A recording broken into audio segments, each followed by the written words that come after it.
Megastar Chiranjeevi 150 cinema ప్రారంభమైపోయింది. Mega fans మంచి హుషారుగా ఉన్నారు. చిరును మళ్లీ స్క్రీన్ పై చూడబోతున్నామన్న ఎగ్జైట్మెంట్ అభిమానుల్లో కనిపిస్తూనే ఉంది. సినిమా అవార్డ్ ఫంక్షన్ లో డాన్స్ తో కుమ్మేసిన చిరంజీవి 150 సినిమా షూటింగ్ ప్రారంభం రోజున లుక్స్ తో ఎగదీసేశారు. 20 ఏళ్ల క్రితం ఎలా ఉన్నారో, చిరు ఎలా కనిపించారో ఇప్పుడు కూడా అదే టైప్ లో కనిపించి అందరికీ షాక్ ఇచ్చారు మెగాస్టార్. చిరంజీవి రీఎంట్రీ ఇవ్వడం ఖచ్చితంగా అభిమానులకు జోష్నిచ్చే విషయమే.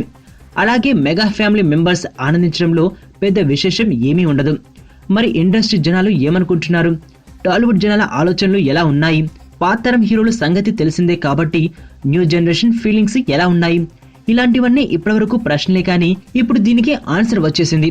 ఆ జవాబు ఇచ్చింది ఎవరో కాదు, అక్కినేని వంశానికి నవతరం వారసుడు Akkineni Akhil. Megastar is back, అందుకే నేను ఇప్పుడు తెలుగు సినిమా పరిశ్రమకు కంగ్రాట్స్ చెబుతున్నా అంటూ అఖిల్ స్టేట్మెంట్ ఇచ్చాడు. మెగాస్టార్ రీఎంట్రీపై ఎంతగా బజ్ ఉందో తెలిపేందుకు అఖిల్ లాంటి లేటెస్ట్ జనరేషన్ హీరో నుంచి ఈ ఒక్క మాట చాలేమో కదా. సైమా 2016 అవార్డుల కార్యక్రమంలో సింగపూర్ లో బెస్ట్ డెబ్యూ అవార్డును అందుకున్న అఖిల్ ఈ కామెంట్ చేశారు.